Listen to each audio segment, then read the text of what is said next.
things just got worse and worse and worse as the night went on. Again, valiant effort down the stretch for the Bucs. Just too little, too late. Let's go down and let's see what Coach Fletch and the rest of the crew has to say. As always, go Bulls. So let's head into the locker room right now and see what the guys have to say about that one. Wow. Where do the Buccaneers go from here? What an incredible atmosphere. What a good win for the Tampa Bay Lightning. They snapped a 7-game winning streak. How we feeling, Bucs Nation? It's time to party, baby.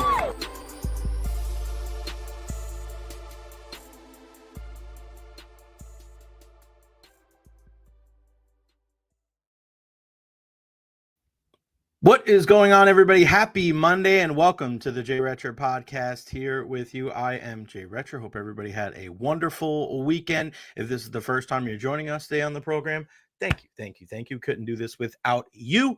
Make sure you follow me on all social media platforms: Facebook, YouTube, Twitter, Twitch, TikTok. Yes, TikTok is back.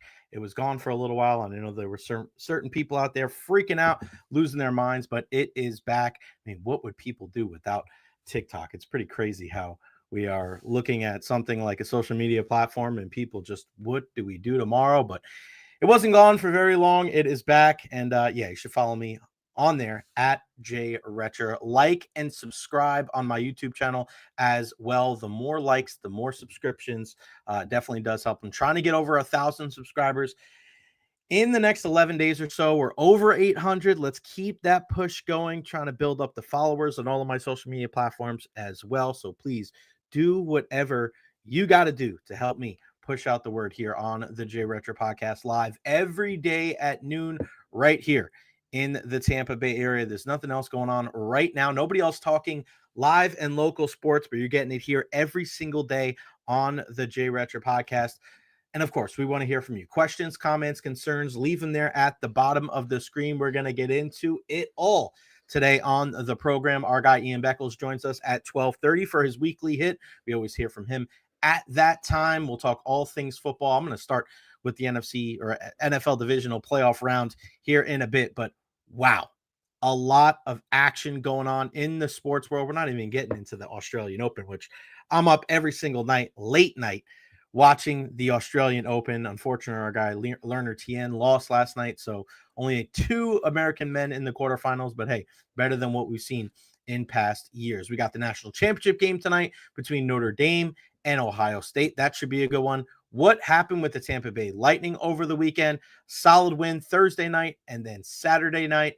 And then what about that post-game press conference, the scrum with Nikita Kucherov? I was there. I'm going to tell you all about it at 1 o'clock today, so you don't want to miss that as well. The Los Angeles Dodgers, what they're doing to baseball, and my strong opinion on that's going to be at 1:20, so plenty of good stuff to get into today. Again, I want to hear from you. Questions, comments, concerns. How was your weekend? What was your biggest takeaway from the NFL divisional round? Shout out to Big Dummy Dan and David Terry. Go Bolts tonight. We got a tough one. Got that right. Vasi seems to be back to his old ways, standing on his head, saving goals. And David, I hear you, but the other thing about Andrei Vasilevsky is, man, he's just seeing the puck so well. He's doing such a fantastic job of just reading the play, and he doesn't have to always make those 10-bell saves because his positioning and his vision is top-notch, and that is what sets Vasi apart from a lot of these other goaltenders, is he doesn't have to be out of position all the time. And one guy I wanted to shout out, our guy, Dan Geary. You know I'd be first. Bring on the Chiefs, and a 10-second penalty to me for picking the Ravens. Go Bills. Dan, I love you, buddy. And I'm so happy for you and the other Bills fans out there that they've been through some tough times over the years. And let's get right into it. Let's talk about some of these NFL divisional games. And we'll start with last night's game and move backwards. Buffalo beats Baltimore 27-25. And now I know the majority of this talk is going to be about Baltimore, but it's only right that we start with the Bills, right? Kudos to you, Josh Allen and Sean McDermott and Buffalo, for playing the type of game you need to play at this time of year. Mistake-free football. That is a common thread, a common theme that you see throughout football, that you saw it all weekend, and you're going to see it probably tonight in the national championship game as well. And listen, the opposition is going to get there. Just don't help them. Don't help them. And as we saw with the Buccaneers Commanders game, sometimes it only comes down to one play. And that may not be fair to some people, but that is what happens come playoff time. The margins are very fine. It always comes down to the little things. And again, good for my guy, Dan Gary and Dom, a couple of the best security guards that we have at Emily Arena, and Ray J, big Buffalo fans. But you guys know, watching these games, you could play damn near flawless and still come out on the losing end. Sometimes you just have to play flawless. And we saw two of those performances, both night games, where Buffalo was fantastic, and so was Washington Saturday night. More on that game here in a minute. Can't wait for the game next week, AFC Championship game. Buffalo going into Kansas City. It almost seems right.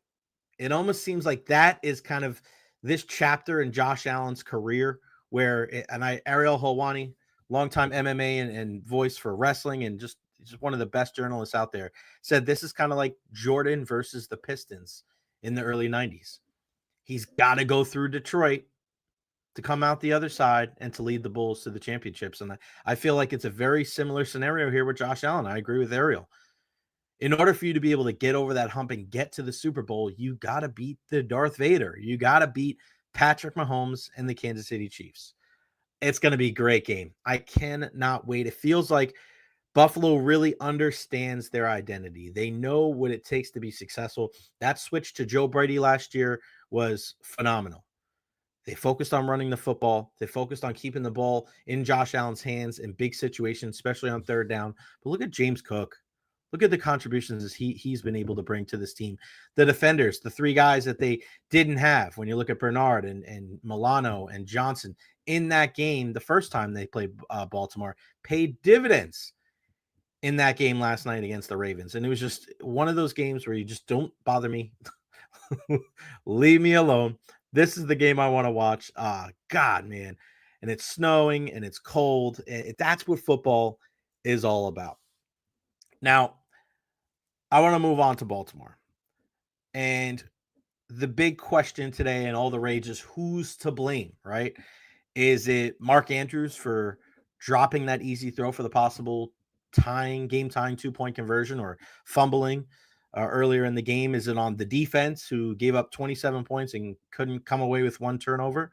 Is it Lamar Jackson with 2 turnovers himself? Is it a guy like Todd Monken only calling 16 running plays for Derrick Henry and 0 of the 2-point conversions involving him? How about John Harbaugh going for 2 in the third quarter, where if you just kick the point after, you're down 1, and then you could kick another point after at the end of the game there and go into overtime if that's what you want to do? My answer is E. It's all of the above.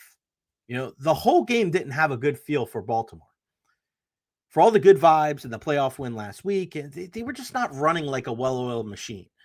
And I know today it's so weird how people want to absolve Lamar Jackson from blame for this game. I'm sorry. He is a big reason why they lost the game. Now, it's not taking away anything he did at the end of the game to put him in a position to tie it. But that interception, it cannot happen. That fumble, I know the snap was errant, but he was able to corral the ball, and he fumbled it. You're an MVP. At this time of year, you can't afford to make one mistake, let alone 2. And I know, again, people are going to say that's unfair, but that is the way this works. When the teams are so evenly matched, and you got a guy on the other side in Josh Allen, whether you are a Josh Allen guy or Lamar Jackson, regardless, but you know who's on the other side. You're talking about an MVP caliber player, a guy that can put the team on his back and can push the ball down the field and beat you with his arm, beat you with his legs. You can't afford to make any mistakes. Lamar made 2. Okay, they didn't happen at the end of the game, but they still happened. You give the ball back to Buffalo. They go down and score a touchdown. I'm sorry. Those are on Lamar. Now, you could look at the end of the game and say, hey, part of this blame is on Mark Andrews. You'd be right with that assessment. There's nothing wrong in placing the blame on multiple people. And, Dan Orlovsky, a guy on ESPN who does a really good job, and he's very thorough in his research and his explanation. And he goes on Twitter last night and he's talking about, respectfully, you're a loser if you blame Lamar. I'm sorry, Dan. No, I'm not. Just because you have an opinion doesn't mean you're a loser. Just because you think Lamar Jackson is partially to blame or maybe even the most to blame, doesn't mean you're a loser, and it doesn't mean you're hating. Because I love Lamar Jackson. I think he's a great quarterback. I think he's great for the game. I think he's a phenomenal player to watch. But in these last two postseasons, he didn't use his legs enough against Kansas City in the AFC Championship game. He wanted to prove he was a pocket passer. And then in this game against Buffalo, he turned the football over 2 times.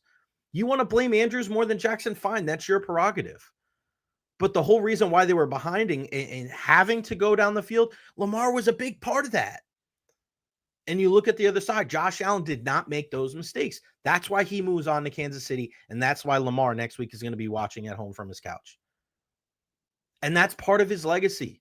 Unfortunately for him, multiple MVPs, right? He's still got many years in front of him, but up till now, he has not played his best when the lights are the brightest. When his team has needed him, he has not risen to the occasion. In moments, yes, of course, he's fantastic. Do I think he will do it one day? Absolutely. He's going to have to figure it out. But up until now, it's been primarily regular season success for Lamar Jackson. And he's fallen short come postseason time. And I don't think that's earth-shattering news. I don't think that's hating on Lamar Jackson. I think he'll tell you, we got to take care of the football. Yeah, he's probably talking about Mark Andrews, which he would be right in doing so, because he's also calling himself out. And that's why I like that he takes accountability. He knows that it's not just on Mark Andrews, it's him too. But for all this divisive narrative of like, oh, it wasn't Lamar. It was Lamar. He was part of it. I don't like that they only ran the ball 16 times with Derrick Henry. This is a guy that literally changed your offense. Put your offense in a position where that you're so dominant that Buffalo was on their heels. Even the touchdown drives that they scored on, it was just kind of like came in the flow. Like, I didn't look at Baltimore. I was like, wow, Buffalo's in trouble. How are they ever going to stop these guys? It was all right. That was a punch, counter punch coming back. I didn't like the way that Baltimore looked. And then John Harbaugh got interviewed at halftime, like, oh, we're just going to run the football. We're going to score points. We're going to win this game. Like, I don't know. You trying to convince us or you? I just didn't see it yesterday. Buffalo was ready for everything. They were ready for everything, and they won that game. This is why you get home field advantage. How much of that played into the whole situation? Who knows? But what we do know is that Buffalo's going on. Baltimore's going home. And for all the divisive narrative about Lamar Jackson versus Josh Allen, look who Josh Allen ran over to after the game. First person. He ran in the total opposite direction where everybody was. Why? To go say what up to Lamar Jackson. Those guys are going to be linked. Those are two of the greatest quarterbacks of this generation. I do think eventually both of them will win a Super Bowl. But as of now, they got to go through each other. They got to go through Mahomes. Other years, they're going to have to go through guys like Joe Burrow. Like that. That's the nature of the beast. It's not easy. But when you're the quarterback, just like when you're the head coach, you got to wear it. You got to wear it. Yes, Lamar Jackson was a huge reason why they were able to come back and almost tie that game. But the reason why they were behind, Lamar has to wear that as well. He'll be back. So will the Ravens. First game on Sunday, Eagles and Rams with Philly coming out on top 28-22. I picked Philly because of Saquon Barkley, and he did it again. I was like, no way, 200 yards. Even that's why I picked them, because even if he had 120, 130 yards, I still thought they were going to win. Well, Saquon says, okay, I'm still going to hit home runs, grand slams, 205 yards. Giants fans look away. That had to have hurt watching that game. That game was just fun to watch because you're watching the field change as the game goes on and the snow comes in.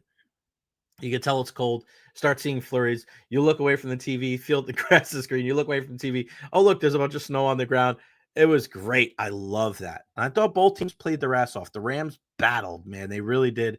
They came up just a little bit short. They were driving down the field to possibly tie the game. But that pass rush, Jalen Carter, and that just players on defense stepped up for the Philadelphia Eagles. I mean, you just look at how many different guys were able to step up in that game. Nakobe Dean, you lose him in the wild card round, right? Big deal? No, because a guy like Oren Burks comes in and he was all over the place. He was fantastic. Him and Zach Bond at the linebacker position. You had Jalen Carter dominating the line of scrimmage. This is part of the reason why people were like, How, and I know he had his off-field transgressions, but this is part of the reason why people were shaking their head when Philadelphia was able to pick him up a couple years ago in the draft out of Georgia. Oh yeah, C.J. Gardner-Johnson, who is a pain in the ass to everybody who's on the opposition. He just continues to make plays, and he loves running his mouth. But hey, to the winner goes the spoils. To the victor goes the spoils. Darius Slay turned back the clock. Veteran corner with 3 pass breakups. So you tip your hat to Philadelphia. They did what they had to do, and that was a great example of home field advantage paying off. But there's one thing that I took away from this game that it gave me a little pause, because I am one of those believers. I was on radio in Philadelphia earlier this year, and they were asking me about my opinions of Jalen Hurts. And I think Jalen Hurts is a damn good quarterback. I really do. But there was something off with Jalen Hurts yesterday. I don't know what it was. Whether it was Devontae Smith not getting involved, A.J. Brown not getting involved, you look at that, you can look at it 2 ways. One, they were able to win the game without utilizing those 2 guys because of how good Saquon was. But you can look at it the other way going, well, if another team has a better game plan, is able to stop Saquon Barkley, is Jalen Hurts going to make enough plays in the passing game to lead Philadelphia to victory? Because he cannot afford to make mistakes. So we'll see. I mean, that's something to keep a close eye on as we inch closer to the NFC Championship game. What kind of impact is the Philadelphia passing game going to have as the Eagles take on the Commanders? And speaking of the Commanders, the biggest upset of the weekend as Washington goes into Detroit and stuns the Lions 45-31. To think that they won is one thing. To know that they won by 2 scores, tip your hat. Tip your hat. We saw the same thing. It was almost like, all right, we saw kind of the first version of what Washington and Jayden Daniels and Dan Quinn can do against the Bucs. Well, they took it up another notch against the Detroit Lions. They were aggressive, going for it on 4th down, and the key focal point of the entire weekend, no turnovers from the rookie Jayden Daniels and the Commanders. You can't look at some of these other quarterbacks that have more tenure than Jayden Daniels and go, oh, it's okay if you turn the football over. No, it's not. It's not this time of year. It's only 1 game. This isn't best of 7. I love the game plan from Dan Quinn, Cliff Kingsbury, Jayden Daniels, everyone. One voice. Be aggressive, be smart, take care of the football. They ran the football over 40 times. They knew where their bread was going to be buttered. They knew that they had to keep Detroit's offense off the field. They were very, very intelligent with how they played that game. I was thoroughly impressed from what I saw from Washington. Mistake-free football. You can't afford to give away free possessions. You can't afford to give away momentum, especially when you're on the road.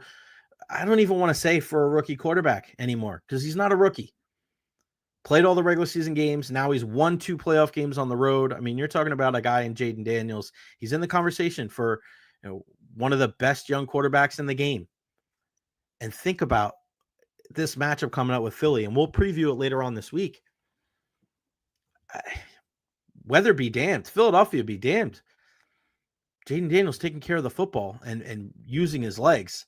It's going to be tough to bet against those guys, even on the road, because they've already proven, and I know it was at home, that they could beat Philly this year. They split the season series. That's the Washington quarterback. Let's talk about the Detroit quarterback. Jared Goff with 2 INTs and a fumble. I just don't see how the Lions can win a Super Bowl with him as their quarterback. And I know that may be a bold statement, but this is a new era. It's 2025. I mean, look at all 4 quarterbacks that are left. You got Mahomes, you got Allen, you got Jayden Daniels, you got Jalen Hurts. I mean, the traditional pocket passer is dead. He's dead. It's hard enough to win a Super Bowl. But if you don't have a guy that can evade pressure or be able to make throws off platform, making throws on the run, make plays when everything else breaks down, you're screwed. It's not just about sacks. It's about being able to throw on the move. And I look at Jared Goff. I look at Matthew Stafford. Listen, Stafford wasn't 100%, but he's a traditional pocket passer. But is it going to get easier for him as the years go on? I don't think so. We remember him in Detroit. We remember him when they won the Super Bowl, where if he had to run for a yard or two or 3rd and 1, 4th and 1, he was able to do it. I don't know if Matthew Stafford can do that anymore. Look at how guys like Jared Goff, look at how guys like Tua, guys like that are more traditional pocket passers, when things break down, when they have to go through multiple reads, when they get a little bit of pressure, it just breaks down for them. You need to have some semblance of athletic quarterback or some threat of the run to be competitive. And I don't think that is a flash in the pan. I don't think that's something that's the exception. I think it's going to become the rule, because you're seeing Patrick Mahomes every single week be incredibly accurate with his arm, but also the decision-making of when to get outside the pocket and use his legs. His decision-making is second to none. And you look at Jayden Daniels, right? Now, it doesn't mean athletic quarterbacks aren't going to make mistakes, because we know that just comes with the territory. That comes with the nature of the position. But part of the reason why Jayden Daniels has done such a great job the last 2 weeks in not turning the football over, facing a Todd Bowles defense and an Aaron Glenn defense, is because he's been able to use his legs, evade some of that pressure, run for a first down, even just get outside the pocket and throw the football away. Get outside the pocket, still be able to find somebody down the middle of the field. Sidebar, side note, that Todd Bowles defense doesn't look all that bad after what we saw Saturday night, huh? Everybody was talking, oh, yeah, 23 points, Jayden Daniels, myself included, 8 for 15, couldn't get off the field, and I still think they could have done a better job. But when you think about it, they didn't give up 45. Everybody talking about Aaron Glenn, this mastermind, and all the things that he can do, and a possible head coaching candidate. Good for him. I think he's going to do a great job, because I think not only is he a good defensive coach, he's a good leader of men. But I think that should keep you in perspective of the job the Todd Bowles and that Buccaneers defense did with that bend but don't break mindset. And Detroit, listen, I think they're in the same position now that the Eagles were in 2 years ago. And I know the Eagles went to the Super Bowl and Detroit didn't, but you're looking at two teams, phenomenal regular seasons. And Philly 2 years ago lost both of their coordinators. They lost Shane Steichen on the offensive side, and then they lost Jonathan Gannon on the defensive side. And last year was a dumpster fire for Philadelphia. They started out hot, and then it just pooped all over themselves down the stretch. And the Bucs smacked them in the first round of the playoffs. Until this year, they got Kellen Moore on the offensive side and Vic Fangio on the defensive side. The importance of coaching. I know coaching can be overblown sometimes, but the importance of having the right coordinators in there to put your players in a position to succeed cannot be overstated. Not at all. So for Detroit, where it looks like Aaron Glenn's going to be going somewhere, Ben Johnson's going to be going somewhere. If I'm Detroit fans, I'm a little worried, because you know what? Jared Goff is getting older. He's not getting any younger. And Ben Johnson and all the trick plays and the way that he's been able to utilize all of his players and put Jared Goff in a position to succeed, there's no guarantee that the next offensive coordinator is going to be able to do that. Something to keep an eye on moving forward. And we'll finish with the cheating ass Chiefs. I'm not getting as bent out of shape as a lot of people are, man. That's all. That's cheating ass Chiefs. That's on you. That's not me. The memes with Kansas City and the refs kind of swapping jerseys post game, they don't stop come playoff time, do they? To be fair, it's like this for every dynasty in the past, 20, 30 years in all of sports. MJ got every call, didn't he? Shaq and Kobe, right? Derek Jeter and the Yankees had the umpires in their pockets in the late 90s. Oh, yeah. How about Tom Brady and the Patriots? You want to talk about being tight? Tom Brady and the refs were tight, even tighter than Mahomes and the Zebras. I'm not saying that it's right? I'm just saying that we've seen this before, and it shouldn't be a surprise. Mahomes falling out of bounds, right? Like the worst League Two French soccer player, and flopping and begging for a red card. Not a good look, bud. Not a good look at all. And tweet of the weekend from Taylor Twellman, U.S. men's soccer. You hear him a lot come Copa America time and World Cup time. Check out his tweet. People complaining about soccer flop, and then you got that from Patrick Mahomes. With all that being said, I get it. I understand. But Houston was too, right? Kaimi Fairbairn, one of my favorite kickers. I love that dude. He makes a lot of big kicks. but he was not even close on some of those kicks. Not even close.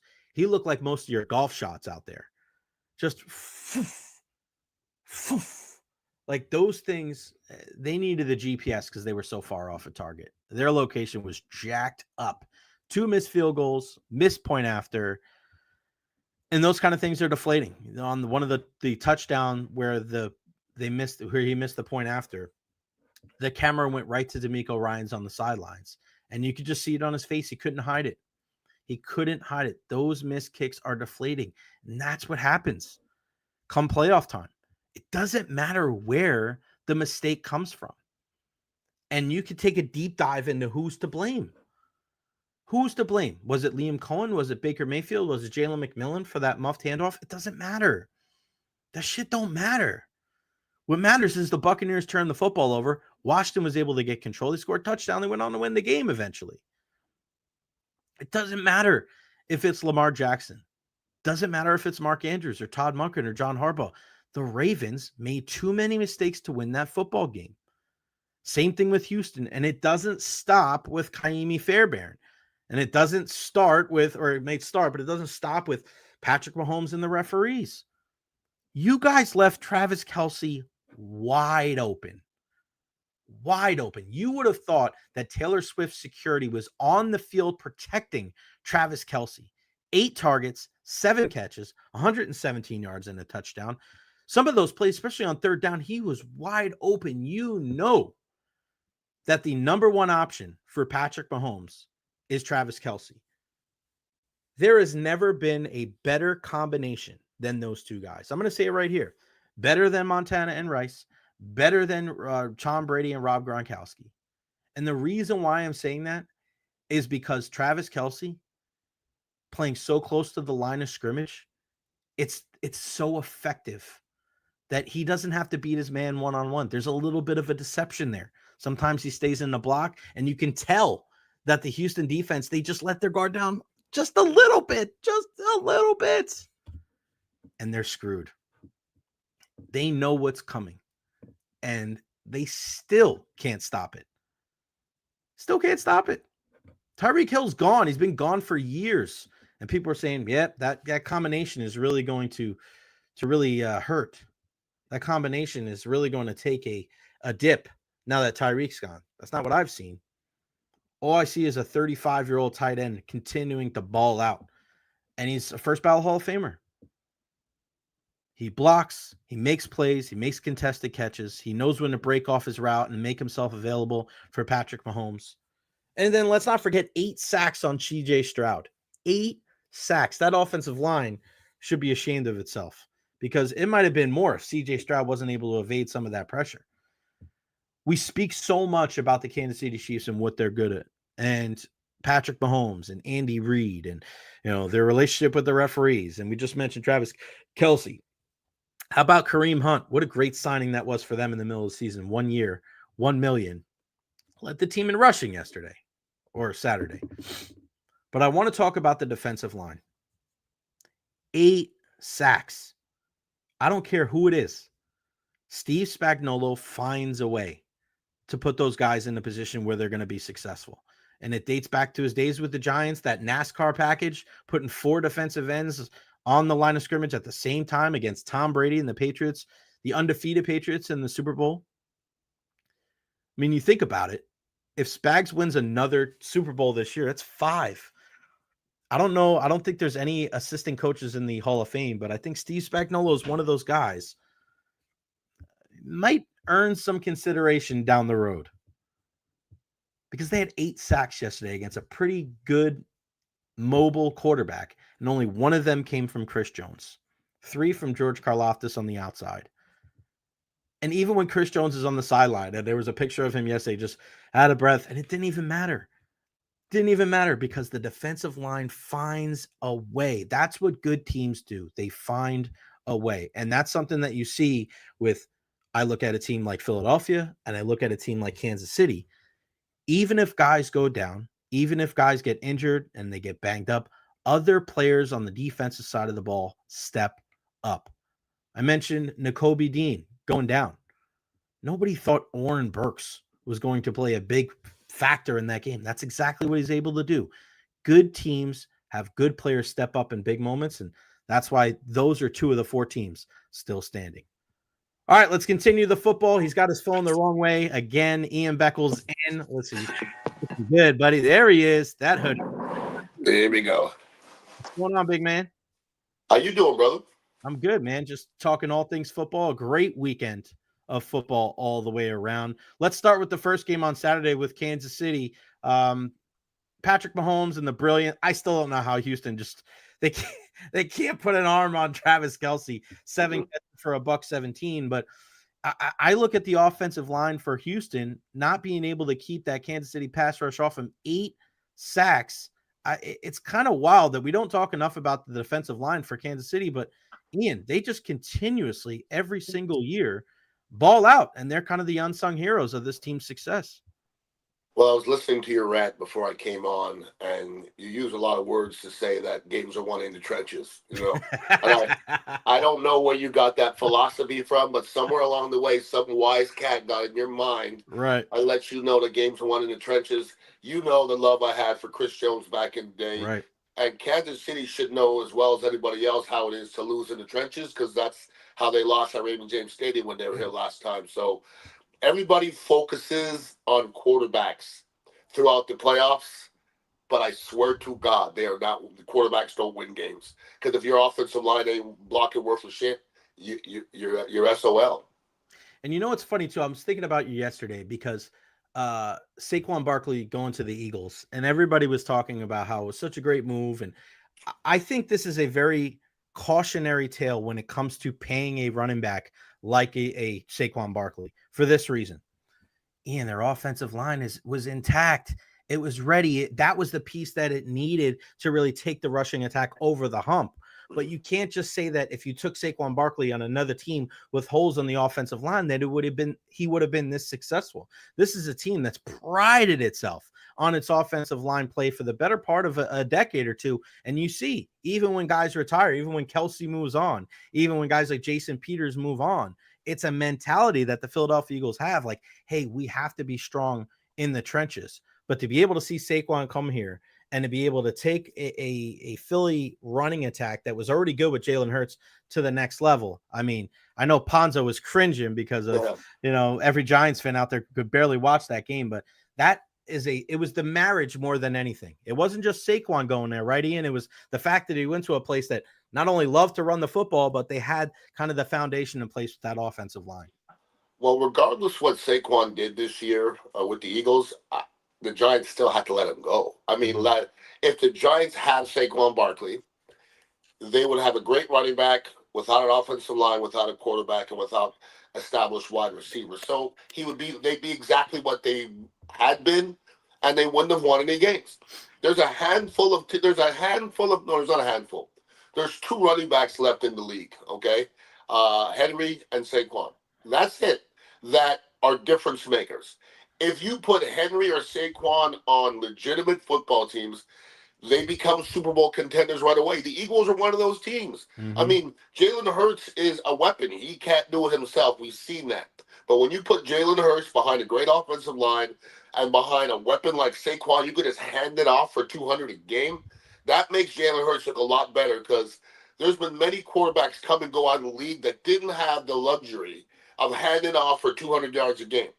It makes you so much better as a quarterback when you throw the ball 25 times as opposed to 45 times. So if the Eagles stay healthy, I think they're going to be good for a while. I didn't think they had chemistry going into this playoffs, but I guess chemistry is not important when you got some guys balling like that.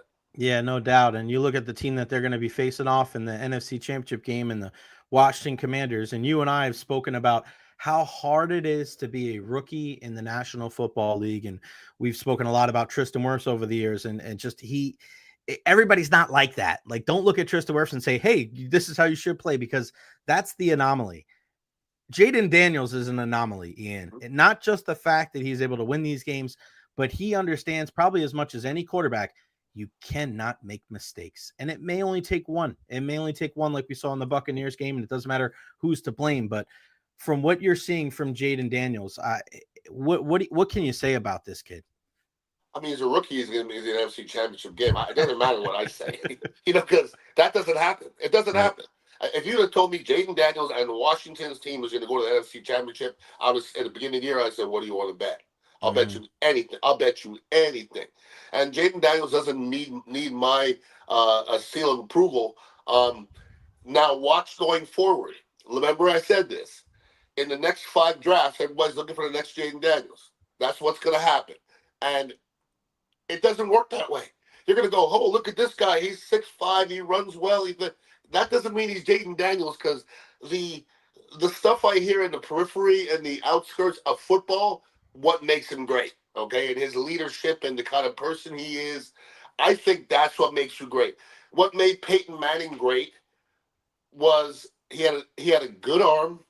He had a fantastic mind for football, but he was obsessed and he's passionate about something. Right. I think Jayden Daniels is in that category. From what I hear, he's a beast. You remember going back, and I think it was Dabo had him in front of the board one time, and he was spitting out answers, and Dabo's like, whoa. This is before he made it to the NFL. So obviously the kid loves the game. He's passionate about the game, and he's a student of the game. And good luck to Washington, not next year, but the year after that, because he's going to be the earliest guy to make $50 million. No doubt. No doubt. Do you think we're heading towards, and I said this before you hopped on, I just feel like we're heading towards every single quarterback has, and I'm not saying they have to be so run-centric as we see from an Allen or Lamar Jackson or Jayden Daniels, but I think that as we go forward, every single quarterback has to have some type of run element to him, if at the very least, and be able to evade pressure, because these defenders are getting better. You have to have the schemes are getting better, and you have to be able to kind of keep the defense honest. And I mean, you look at the last 4 quarterbacks: Jayden Daniels, Jalen Hurts, Patrick Mahomes, and Josh Allen. Mahomes isn't the guy that's going to run the ball 15 times, but you know as well as I do, if he needs to run for 12 yards on 3rd and 11, he's going to be able to do it. Hell, we see it with Baker Mayfield, right? Those guys. I think the days of Jared Goff, I don't know if they can win a Super Bowl in Detroit with him as their quarterback, because when he has to move outside the pocket a little bit and try to make these throws and he's off platform, we see the same thing with Tua, right? If Tua's not making that first, second read and he's got to move around, he's not as accurate. Do you agree that we're really seeing kind of a change in the quarterback position and the guys that are kind of flat-footed in the pocket? I mean, I just don't know if we're going to see any more guys like that. Well, you're saying it's changing. I think it's been changing. Yeah. I mean, if I ask you how many, dead ducks sit in the pocket anymore, there's not a lot. There's just not a lot left. The last guy, I think that, I mean, because you look at Goff and Tua, I think those are the two like new age type of guys, but I think Stafford, right? Like Matthew Stafford was a guy that's, I think, kind of the last of a dying breed kind of thing. Herbert a little bit. Yeah, but he'll still be able to move. Like I look at Herbert and Lawrence the same way, 2 bigger 6'5" type dudes where they can move if they have to. And to a lesser extent, like I just mentioned with Baker, but you even look down the list. I mean, maybe Dak is that guy. He's a little bit more of a pocket guy, but he hasn't won anything either. So that's the thing. When the defense is so good, the weather's jacked up, you can't do anything else. Sometimes you just got to be able to run the football, even for just a couple of yards. I don't know. What's your take on Detroit? Because it looks like they're going to lose both coordinators. I said that they remind me of Philly from 2 years ago when they lost both coordinators, and then they just pooped on themselves last year before the Bucs smacked them in the playoffs. Feel like it's a missed opportunity for Detroit. I know they had a ton of injuries, but what's your concern level going forward if they're going to be able to kind of get back to this spot? Well, I don't want to act like I have a crystal ball, because I certainly do not. I'm wrong often when I prognosticate about people's future. For me, Detroit Lions are built the right way. Okay, they're built to where they can still lose a bunch of players and still win games. In order to win a championship, all the moves and planets have to align, okay? Having, 11 starters out or something like that, your moves are not aligned. You know very well if you're missing a right guard sometimes, it's a big deal. If you're missing that defensive tackle, you're missing Hutchinson. Like, if you have all these guys, it's a completely different situation. And I think Campbell's done a great job. And people love to say, oh, the windows are closing. I don't believe in all that. I really don't. I think next year they go to training camp, they'll be as confident as they were this year. They still won a lot of games. Many teams have had great seasons and they bow out quickly. And everybody was like, well, they got to make wholesale changes. Well, it's hard. It's hard to all peak at the same time. And then sometimes you just got to give credit to the other team. Washington, we lose to Washington. We're like, oh, the Bucks weren't that good. Oh, really? Well, the Bucks played them pretty damn hard, and Yeah. Washington's still in this thing. So it's easy to judge a team and think they got to make these wholesale changes. But if you look at the roster and Detroit and the players person for person, that's a good football team. They're gonna be good for a while. When you look at Washington, it makes the Bulls and Bucks defense look a little bit better after putting up 45 against the Lions, don't it? No, and the thing is with football's the strangest sport because you'll have a team. I think in soccer, when you have a talented team, I think they win. Right. In football, you have a talented team, and these guys are going to San Francisco, and then they lose 10 games. You know what I mean? So football is a weird sport where if it's just a little bit off, you lose a funny game, you have a funny injury, all of a sudden it starts to slide. And like I said, timing is everything. And the Buccaneers. Think about the Buccaneers. The Buccaneers could have been in the NFC Championship with a couple bounces here and there in the last 5 years. So they end up winning one, but a couple bounces here and there, you'll win more than one. Like Kansas City, they seem to get a lot of bounces. Bounces. I don't know. Yeah. I mean, I said it just happens in sports, right? When this team, when you have a dynasty, the MJ and the Bulls were cheating, Shaq and Kobe and cheating, Derek Jeter and the Yankees were cheating. Yeah. When you watch these games and you see Patrick Mahomes and the Chiefs getting these calls, like it's just that it's kind of the nature of the beast in sports, right? Doesn't make it right, Ian, but I mean, to the victor goes the spoils, and they get calls like this. I'm sure you've seen that too. Well, I'm a firm believer in this, okay? Before the game, everybody knew if Kansas City won, they were going to complain about calls. Mm-hmm. I'm positive because all the calls they put on the memes on Instagram, they're bad calls. But I can go show you every single winning team every single week, and there'll be some bad calls that went against them, that went for them and against them. Mm-hmm. So right now, any call, like the other day when the two guys collided, helmet to helmet, and Patrick slid underneath, you don't see why they would call that a penalty? You know how fast football is? They have two guys barreling head down, and the quarterback moves abruptly, and they're like, oh my God, it's such a terrible call. Football's fast, everybody. Yeah. And that call is going to be made more often than not. So don't tell me that's the reason why Kansas City won, because if your team is beating Kansas City by whatever amount of points and there's 2 seconds left, you better hope that quarterback doesn't have the ball. So to me, Kansas City wins because they're better than everybody else, and they figure out a way to win at the end. Yeah, I agree with you. And they have great coaching. They have great players. They know what it takes to win at this time of year. And we're barreling towards an AFC championship game. The Bills and the Chiefs. This game is just, I feel like this is one of those, all right, this is kind of the next step in the journey of Josh Allen. I want to ask you about the Ravens-Bills game in a second, but I want to ask you about kind of, this seems like this is Josh Allen's time of like, if you're going to make it to the Super Bowl, this is like one of the final bosses in the video game. Like you got to go into Kansas City and you beat Mahomes, right? I mean, everybody was looking at Buffalo. This is going to be a down year. Stephon Diggs is gone. Miami's going to take a step forward. The Jets and Aaron Rodgers are going to take a step forward.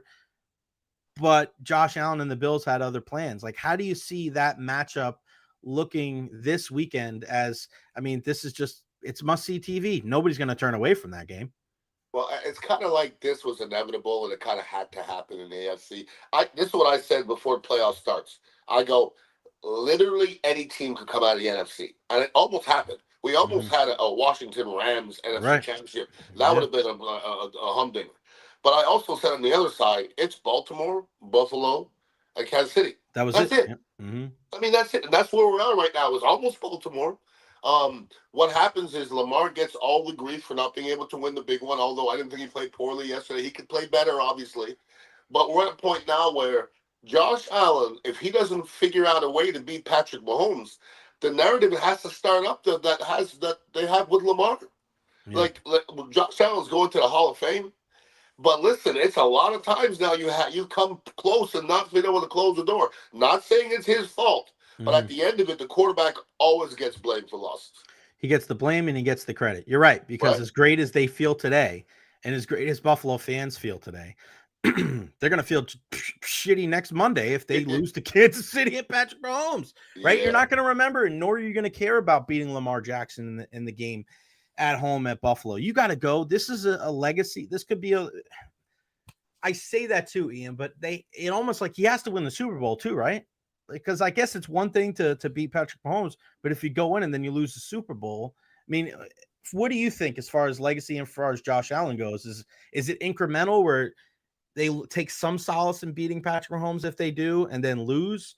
Or is it like it doesn't matter if it's a successful season, they got to win the Super Bowl? Well, I mean, listen, if we talk about the greatest quarterbacks ever, Dan Marino was in the conversation, but what do you have to say about Dan Marino? He never won the big one. You have to say it. Yep. Every other great one won a big one. Charles Barkley is the guy in basketball. If Josh Allen doesn't win a championship, he's going to be that guy with all the talent in the world, but didn't win the championship.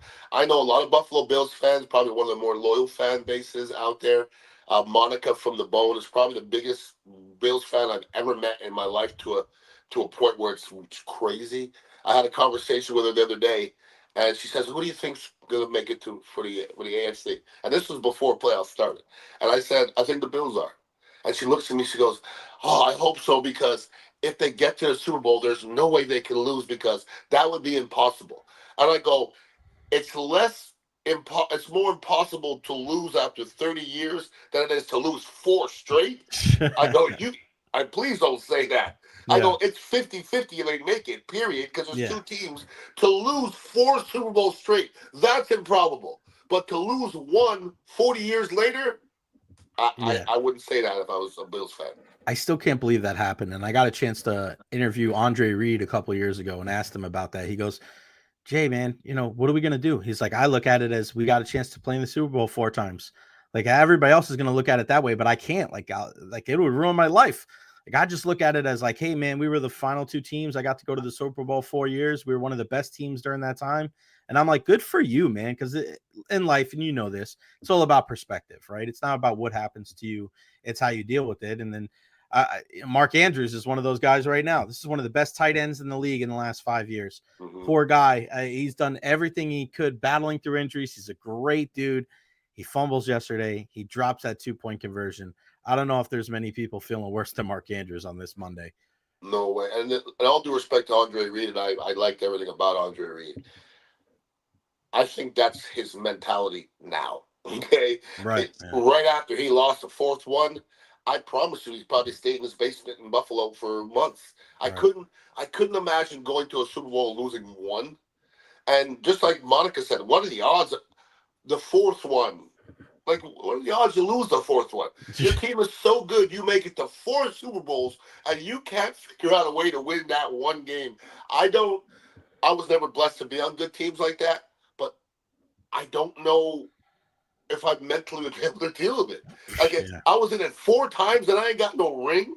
That would be rough for me. That'd be rough. Yeah, it wasn't even like they won it later on, right? I don't know how many of those guys went on to a different team and were able to win a Super Bowl. But, I mean, you look at a team like Baltimore, and I was so excited for that game. I picked the Ravens because I thought Derrick Henry would play a bigger impact.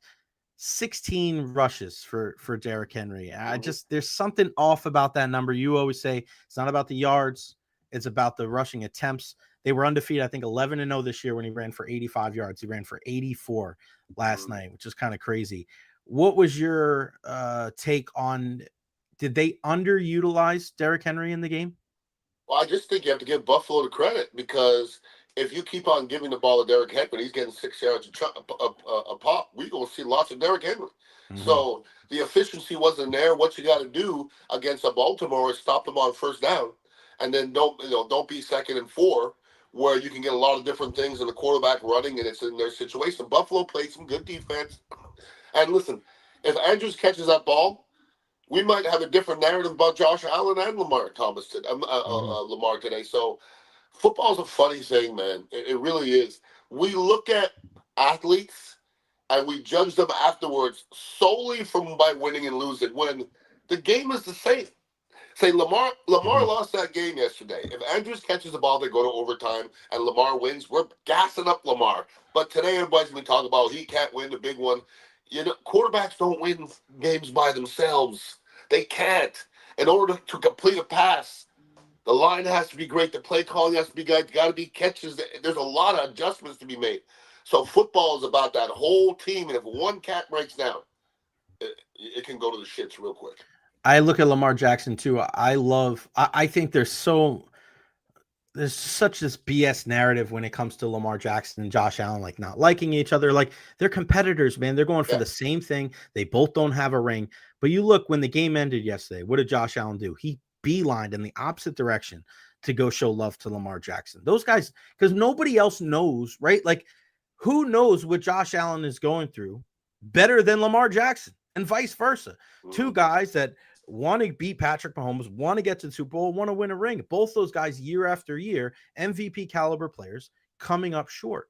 And I love Lamar Jackson after the game saying, like, we got to hold on to the damn ball. And he was pissed. I like that. I like the transparency. And I know people snip certain things. They're like, oh, he was talking shit about Mark Andrews. No, he was talking about himself too. Yeah, he was. And for all the people that want to say, all right, Lamar, it's not on you, it's Mark Andrews. Listen, Lamar threw a duck for an interception. He also fumbled the football. Yeah. So as much as I love Lamar Jackson and his game, and I love that he had the swag and the composure to come back, like, just because it didn't happen at the end of the game doesn't mean he didn't make mistakes and contribute to the reason why they were behind in the first place. I think that's the hard thing when it comes. You're totally right about how, regardless of what happens at the end, like the same things happen during the game. And even like, let's say Baltimore does win that game.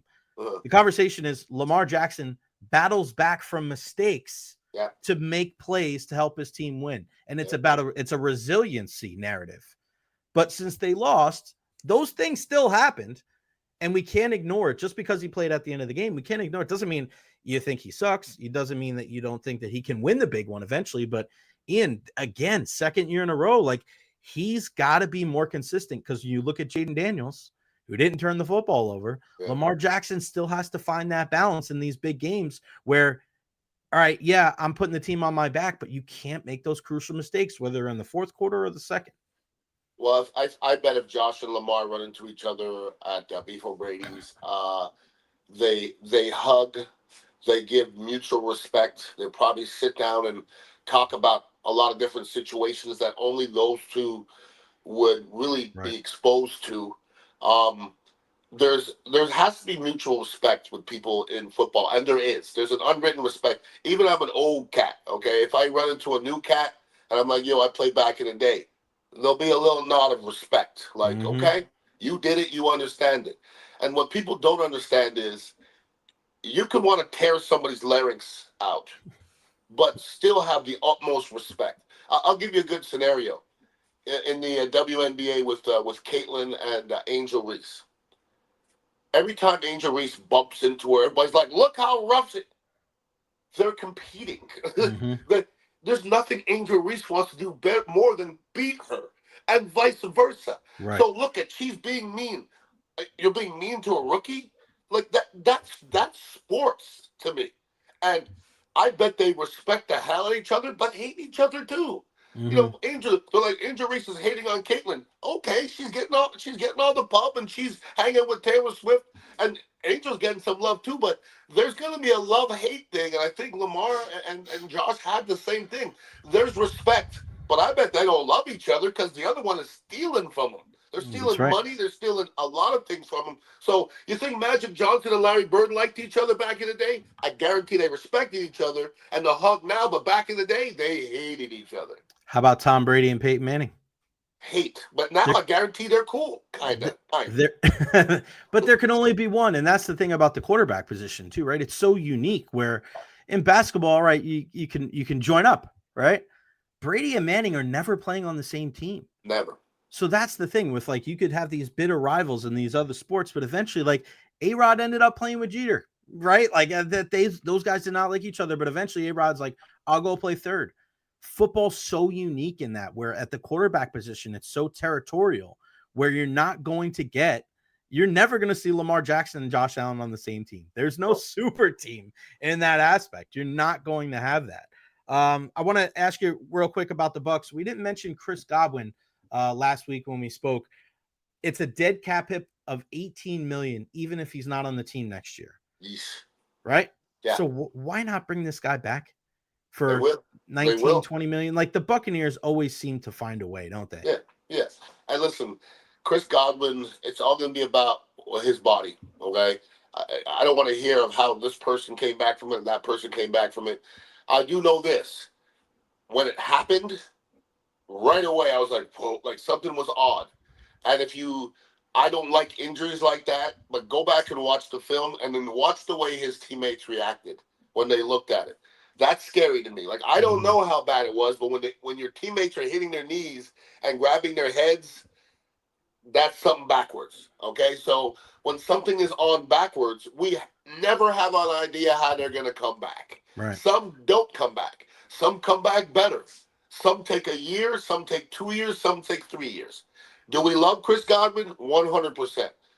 At $18 million cap hit, he's going to be here next year. Whether he's going to be 2, 3, 4, we don't know. But if he has an $18 million cap hit, he'd be better off in that locker room because he's good people. So it's not Exactly. like you're being Antonio Brown in the locker room and you're worried about how he's dealing with it. It's Chris Godwin. So I would be shocked if he's not a Buccaneer next year. Yeah, I agree with you. I can't wait for him to be back. And um, I'm excited with the Buccaneers next year, man. You look at some of these teams, and do you ever get that feeling too? Like when you watch Washington, you're like, damn, man. I think you did say it before. It was like you kind of daydream a little bit. It's one thing if your team sucks and they get bounced and you're not in the playoffs, but when you're a team like the Bucks and you get in, you start thinking, damn, man, you get one stop on Jayden Daniels. Obviously, they would have played Philly. They wouldn't have played Detroit. But then you look at it, it's like, man, could they have contained Saquon? You start going down the rabbit hole a little bit, like wondering, like, damn, man, we could have been talking about Buccaneers NFC Championship this weekend if it was a little different, right? Well, as a Buccaneer fan, I think we look ahead and we try to be optimistic. And there's an optimistic side to it, that's for sure. I mean, if Mike comes back and Mike is Mike, if Chris Godwin come back and he is 70% of what he was, the people who grew this year on offense, if they continue to grow, Kate Otten plays like he did at the beginning of the year, our offensive line stays healthy, Baker stays healthy, Bucky stays healthy. Like there's a lot of ifs there, okay? Mm-hmm. So you can hope that exists, but there's another side to that. Mike Evans might get old. Chris Godwin may not be the same. What happens if just those two things come to fruition? Well, I don't know if we're winning any championships. Defensively, we got to revamp our backfield, and we got to get a pass rush. Right. So we're not winning a championship with that defense. I'm not, and my boy JP from the Bones King, he said, "Man, I really like the Bucks offense." This was before the playoffs, and I go, "This is not a championship defense," and I still don't think it is. It's a defense that was opportunistic, did some things, but that's not a championship defense. I don't see it. Our offense wasn't good enough for that to be a championship defense. So Jason Light's got to figure out a way to bring in a fiend. We need a Mm-hmm. fiend. We don't have a fiend. Vita Vea can't lead our team in sacks anymore. I go back and forth with Warren Sapp, and Warren never liked Vita, and he was dogging him again this year. And I'm like, listen, you're comparing himself to you. He's more Vince Wilfork. And he was like, well, I never looked at it that way. I go, well, you're just looking at what you did. He's Vince Wilfork, who could also rush the passer. That's Right. what I look like in Vita Vea. And to me, Vita Vea is the least of our worries because, I mean, he holds his own. We need more Vita Veas. You got that right. What do you got coming up this week in the life of Ian Beckles? My hectic life that I live here, Jay, I get up in the morning, I get my little walk, I get my little breathing exercises. I've got a sauna now that I get in, I get my little sweat in. Nice. And then I go to Dignitary Cafe, drink some kava and kratom, and do my thing. Do a podcast here and there, and I pop on like a prostitute that I do on all the radio stations. Oh boy. A prostitute that doesn't get paid, and other than that, I'm just living me, bro. Just living a good life. You heard it here first. Males only sauna wherever Ian Beckles is at. Dudes Let's only. go. Are we gonna do Are we gonna be live on our podcast Wednesday or what? If you guys can figure it out, you know me, Jay. I don't do that. I sit down. I always tell everybody, I'm the pretty face, okay? I don't do the inside stuff. I'm the pretty face, and I keep sticking and moving. I saw a picture the other day without the beard. Are you ever gonna shave the beard again? I think the beard has become me. I don't know if it would Yeah, be I didn't think so shocking. either. I like myself without a beard, but Yeah, I think the beard is like it's almost becoming like my Papa Smurf beard. it's a badge of honor kind of thing. Yeah, Papa Smurf can't shave his beard. Yeah. Then he'd just be another one of the Smurfs. You're like, dude, what's going on over there? Right? Yeah, but the only thing you're not a Smurf though. That ain't happening. No, I'm the darkest Smurf ever. That's There was a right. And black one. I think there was a black Smurf. did you? That was definitely like a Chappelle skit He or was from something. Africa. Did you see the? I sent you a video on Instagram of maybe Little People Atlanta. Yes, that's my people stop. You know I got a thing for little people. There you go, buddy. I think she was like the #1 model for little people. So the one, the J-Lo looking one. Yeah. That's my favorite one. And There then the twin Asian girls, I like them too. We can do another hour just on Ian's 100%. Fetishes. All right, the one and only Ian Beckles. Follow him on all social media platforms. Go check him out at the Dignitary Tea in Cobb House, 4817 Southwest Shore Boulevard, and I'll be there on Wednesday. Beck, appreciate it, brother. Well, love, kid. All right, man. The one and only Ian Beckles. Go check him out. In the Trenches podcast, everything football with our guy every Monday at 12:30 right here on the Jay Recher podcast. Like and subscribe on football. Like and subscribe on football. Like and subscribe on YouTube right now if you haven't done it. Follow me on all social media platforms, Facebook, YouTube, Twitter, Twitch, and TikTok because it is back. Nick in Sarasota, what's up, buddy? Between Shane letting Saquon walk and Shane's kid telling his dad to take Jayden Daniels, do you think Mara gets any sleep this week? No. Such a poorly run organization. And for years, you looked at the Giants and the Steelers and some of these like family run teams, and you're like, wow, this is great. It's not great. I don't know how Joe Shane still has a job. Go look back at the way he handled the whole Nick McLeod thing. Just awful. Don't pay your rent because we're going to get rid of you. Like, it's awful. I think that is a guy that's very lucky to have his job. I'm not the type of dude that calls for people's jobs because I would never want people to do that to me. But I think a spade is a spade. You look at the job that Joe Shane has done. It has not been good at all. Jeff Taylor, can't imagine the fashion IQ between Ian and Jay. Cheers, Jay. Love the podcast. Appreciate you, Jeff.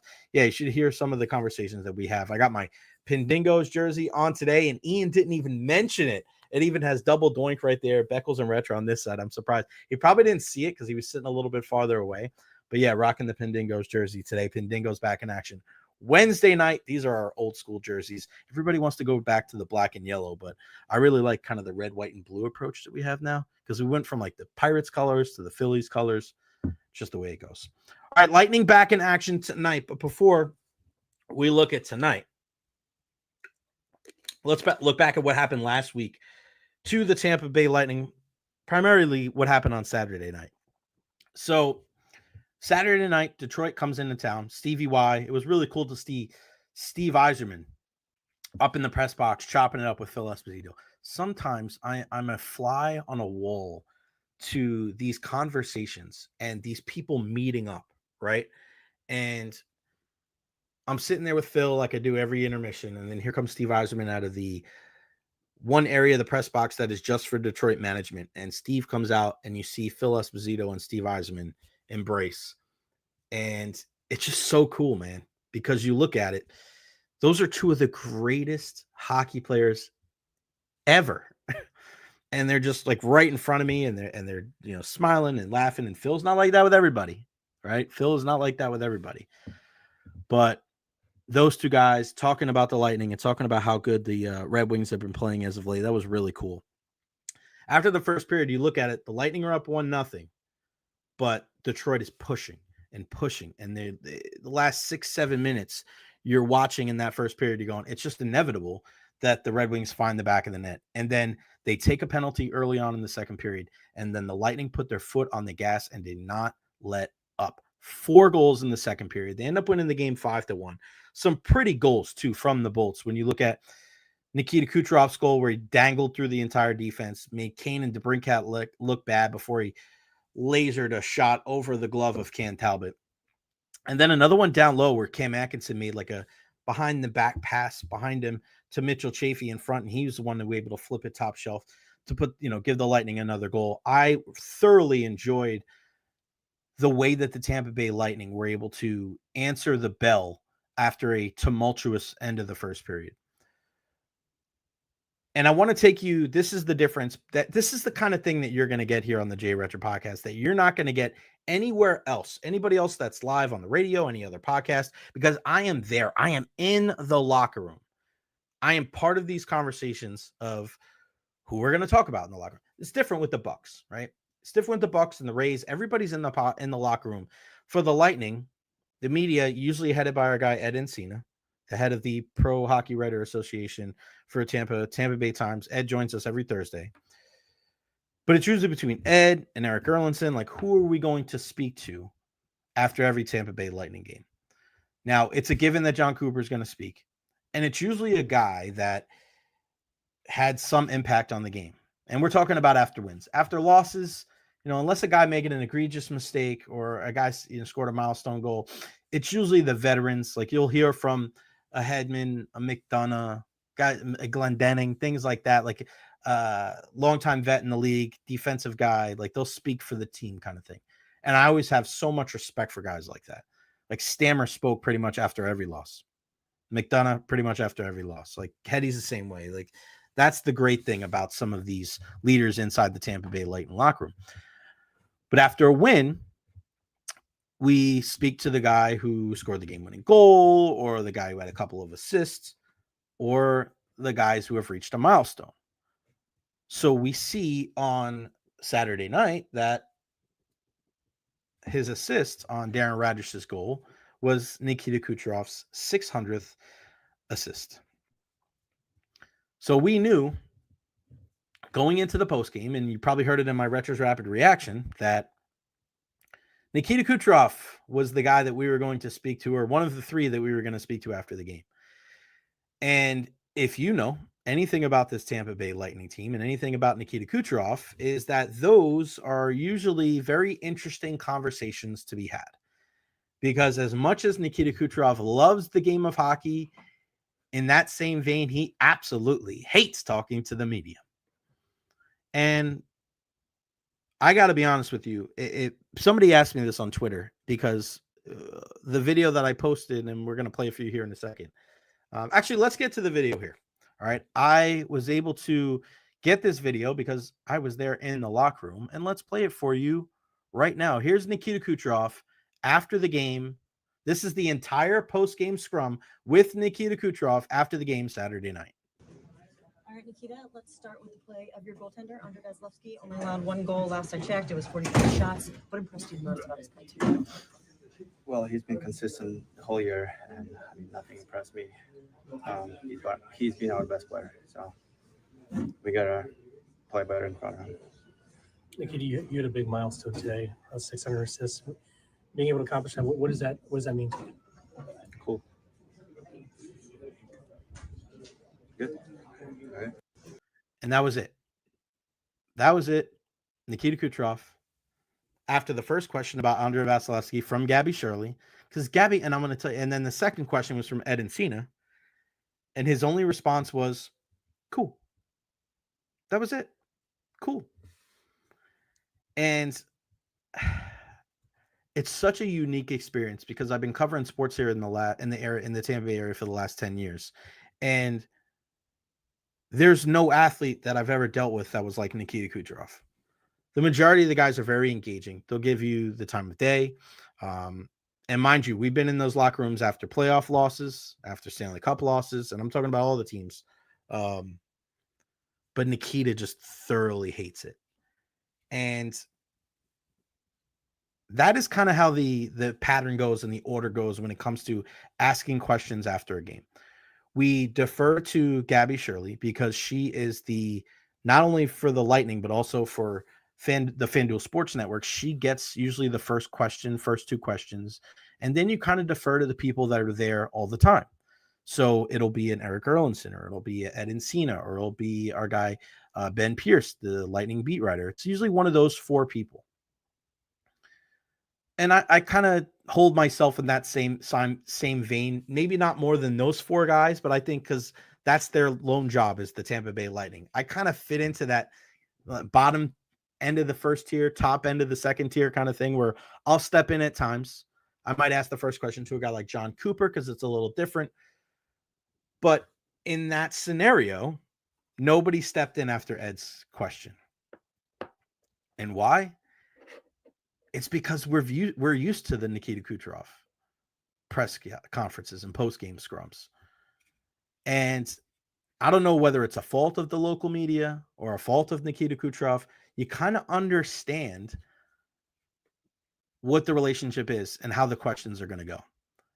And for me, I haven't asked Nikita Kucherov a post-game press conference question in probably 6 years. Now, he doesn't speak all the time, only a handful of times a year. But there was one time after a game where I asked Nikita Kucherov, and somebody asked me this on Twitter the other night, has he always been like this? Well, I asked Nikita one time and I said, hey, you guys were down 3 in the second period. You guys showed a lot of resiliency fighting back. And Nikita answered, resiliency, I don't know what that word means. Next question. And I was like, okay. Not only did I just not use the word like by itself, I also kind of like explained it. So even if there was a little bit of a language barrier or he didn't know the word, which I didn't totally believe, I thought I did a good job of kind of like leaving it open, and he didn't bite. And then 2 questions later, Eric Erlinson asked a question and he just says, next question. One thing you got to realize is that us here in the Tampa Bay area, especially the people that cover the Tampa Bay Lightning, we are not the type of group that is ever going to paint a guy into a corner, make him feel like crap, make him feel like he's being ambushed. Not in the least, not in the slightest have I ever seen that when it comes to this current group of the Tampa Bay Lightning media.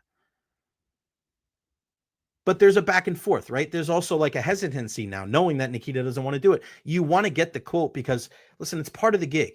I know people are out there saying, like, why are they making him talk? Like, this is what happens. This is the relationship that you have with these athletes. So you hear these things, right? You love hearing these. A lot of people like that kind of stuff. They like hearing Nikita for 30 seconds. Well, that doesn't happen if he doesn't speak to the media at all. Like, we get some great clips here in the Tampa Bay area. And nobody's trying to make him feel bad. Nobody's putting him in a position where he's having to answer a question where it's like, ha, got you. But still, I mean, the fact that Eric didn't ask a question, Ed didn't follow up, Gabby didn't follow up, I didn't ask her a question. We kind of like understand the nature of the beast.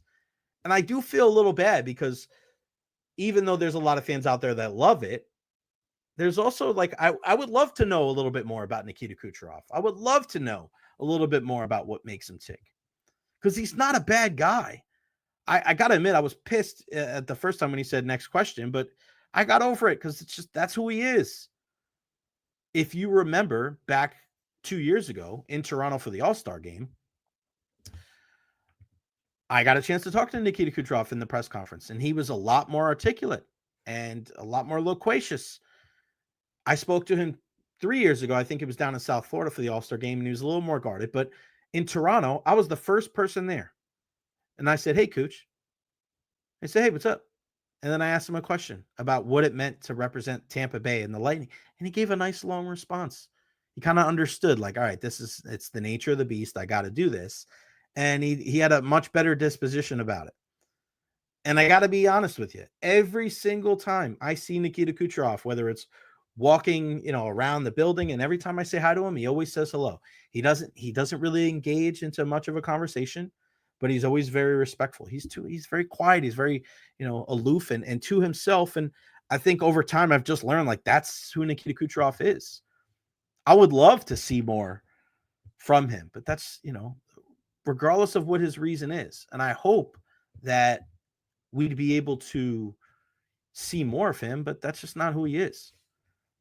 Dolan says he must be annoyed by pressers, better and more comfortable one-on-one, but he's not. He doesn't do one-on-one in.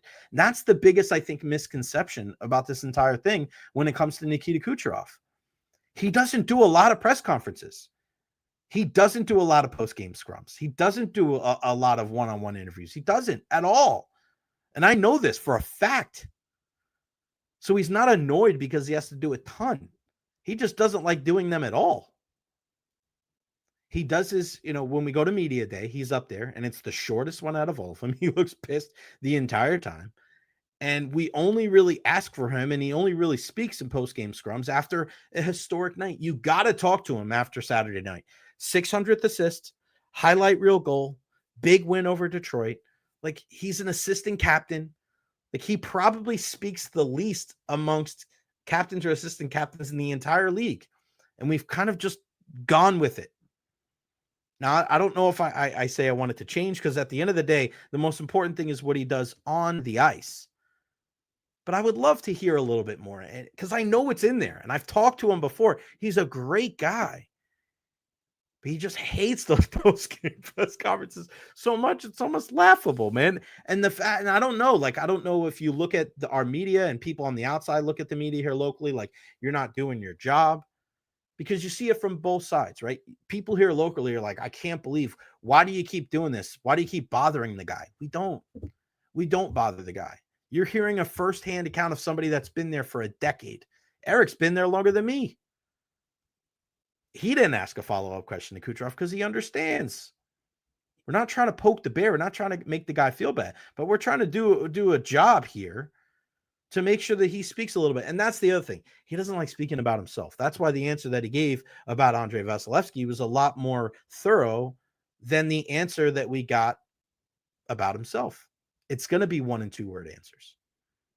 But be careful what you hear about Nikita Kucherov that isn't true and that you're not getting from people that are in there all the time. Because you'll get people in there every once in a while and they'll say Kuch is like this, Kuch is like that. That's not true. People that are only in the locker room every once in a while, or people that don't cover him or cover the team on the daily basis, they're not going to be able to give you the insight of why Nikita Kucherov is the way he is. I feel like I'm one of the people that have been covering this team for a decade. Nobody more than Eric Erlinson, nobody more than the Lightning PR guys that are around him all the time. I feel like I'm at a point in my career where I can tell you about that relationship with him because it's more than most, but it's still a small percentage. I still don't know who the hell Nikita Kucherov is. And I've kind of come to the point where it's just like, hey, that's the way it is. Go out there, keep performing on the ice. And I think we'll just deal with the lack of connection with the media. I mean, I'd love to talk to him after his career is done. I would love to have a one-on-one conversation with him. Why are you the way you are when it comes to the media? Are you afraid that we were going to make you look bad or take something out of context, or you just don't like being in the media like that? I don't know. Maybe one day we'll find out. Dolan says, wonder if we spoke to him in Russian, he'd be different. Maybe. I doubt it. And David Terry with the ultimate Captain Obvious. Maybe if you gave him a Bud Light before you talk to him. How about one of these? I got one right here, David. Boom. They're not a sponsor of the podcast. Bud Light, if you're interested, I'm definitely in. But this was one of the ones that Cooch was drinking. And I was actually on that Zoom call when he was talking about the number one BS and all this. I was there. And Nikita Kucherov was the same exact way before that, but you win a Stanley Cup and he lets his guard down. I was there when I think it was the first boat parade. Yeah, first boat parade. And I was there with Jeffrey Vinnick, and it was Killorn and Kucherov, and they were hammered. And it was so much fun. They're like putting their arm around Jeffrey Vinnick. I gotta find that picture. It was beautiful. He loves to have a good time. He's just very guarded. And I don't know. Maybe we'll hear more from Nikita Kucherov, and I can't wait to hear his Hall of Fame speech because he'll be in the Hall of Fame one day. That is for sure. So good to see the Lightning win that game Saturday night at home against the Detroit Red Wings. Back in action tonight. Now, this is something we got to keep an eye on this week when it comes to the Bolts. They play Toronto tonight in Toronto, 7:30 start. They play Montreal tomorrow night in Montreal, 7:00 start. So a back-to-back. I just the schedule this month just absolutely screwed the Bolts. But they found the way to win some games. They're right now in the third playoff spot. I think they're in a good spot when it comes to the standings. But man, you just look at their January schedule. It's murder. So then they have 2 days off. So game tonight, game tomorrow. They're off Wednesday and Thursday. And then they play Friday night, right? Yeah. Then they play Friday night in Chicago and then Saturday night in Detroit. So back-to-backs Monday and Tuesday, back-to-backs Friday and Saturday. And you're looking at these games in Toronto. We know how good they are with their firepower. Austin Matthews and the crew. I'm very interested to see what John Cooper does when it comes to the goaltending situation, because we're getting closer to the Four Nations. We know that Russia doesn't have a team in there, so Vaz is going to have 2 weeks off. But does he play him tonight against Toronto or tomorrow against Montreal? Montreal with a big win last night. They got that second point in overtime, beating the Rangers. They're behind the Lightning. Toronto, we know, in first place in the Atlantic Division. The way that Coop has done it in the past, he's put Vasi against, I quote unquote, the weaker team. But is it the weaker team or the team that, like, if you lose to Toronto, you lose to Toronto? And I was talking to Phil Esposito about this the other night. He goes, Jay, you got to play Vasi in the games that you need to not just win, but to beat the teams that need to be beaten, right? So if you lose Toronto, they're ahead of you anyway, whatever. Are you going to catch them? Maybe, maybe not. But you want to beat Montreal to keep them down. Does it, do you want to play Vasi against Chicago? You could put Johansson in that game, probably win it. You got to keep Detroit down because we know even before the game against Tampa on Saturday night, they were playing some really good hockey ever since they made that change behind the bench, putting Tom McClellan in replace of Derek Lalonde. So keep an eye on that this week because I doubt that you see Andrei Vasilevsky playing both games, back halves, both halves of the doubleheader. You're going to see Jonas Johansson, but what game?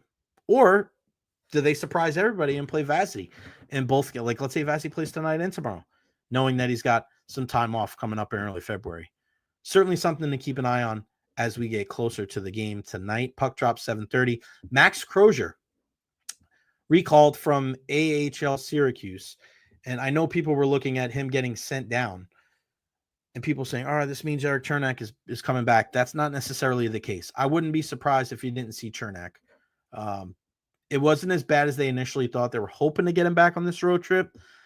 But Julien Brisebois is doing something very smart with the salary cap and only really rocking with 6 healthy defensemen.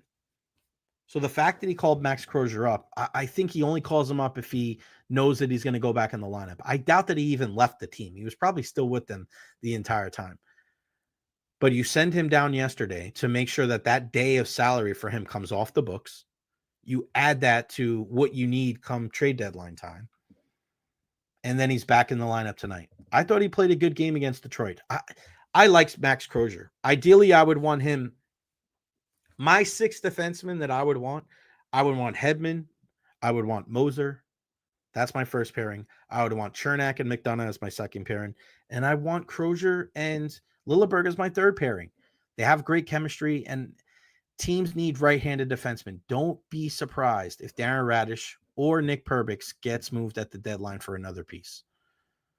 Whether it's a middle 6 forward, whether it's another defenseman. I know they're both, cheaper contracts, and you look at a guy like Darren Radish, he helps you on the power play because he's got an incredible shot. So I know some other people say Radish. I think it's more Perbix. I think they would move on from Perbix rather than Radish because we know how much of a hot commodity right-handed shot defensemen are. We've seen this team in years past go out and get a Matt Dumbick, go out and get a David Savard, go out and get a Kevin Shattenkirk. So be mindful of that. That could be something that other teams are looking into, and that could help the Lightning up front. Max Crozier back in the lineup tonight, in my opinion, and we'll see when it comes to Eric Chernak when we'll get him back with the Bolts. Follow me on all social media platforms, Facebook, YouTube, Twitter, Twitch, and TikTok. I am everywhere. Come check me out. Also, like and subscribe on YouTube. I got Rob Motti from the AP, National Football Writer. He's going to join us on Wednesday, as well as Eric Erlinson. Eddie Encina joins us on Thursday. Going to get our guy Chris Russell from the Ticket up there in DC, because how can we not have him on after what we just saw from Jayden Daniels and the Commanders? So his schedule is going to be tight, so hopefully we can work that out at some point this week. Okay, we got to get into this.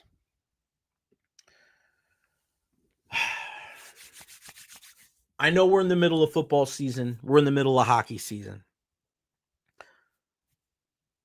But I had to, when I saw this story, it's not just the story. It's not just that about the signing. It's about everything around it that is driving me up a freaking wall.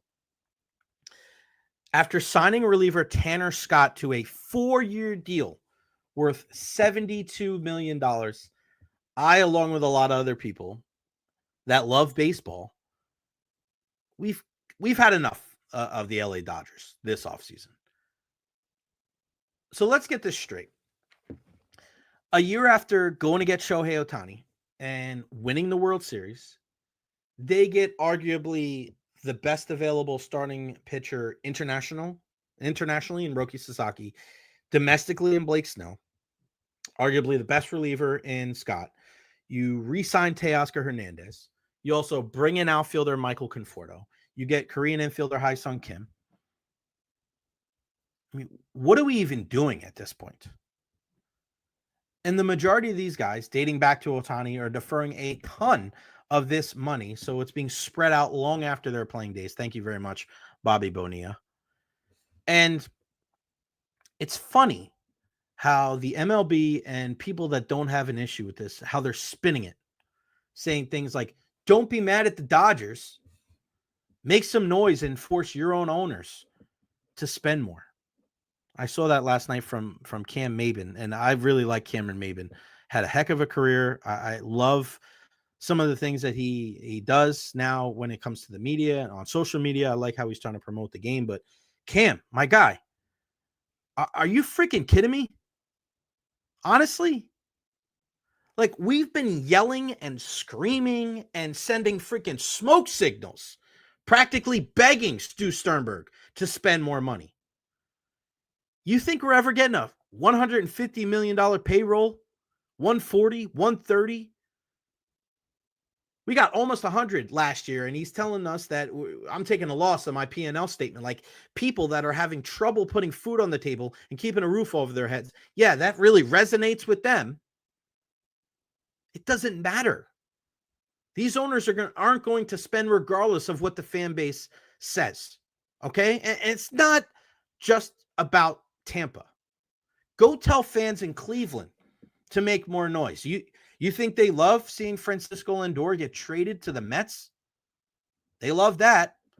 How about Pittsburgh? They're scared as hell of losing a guy like Paul Skeens. Man, what a crappy feeling as a baseball fan, knowing that these guys, these homegrown guys, you draft them, you develop them, you see them in the minor leagues, you see them as rookies, you see them grow, and then eventually it's like you can't afford them.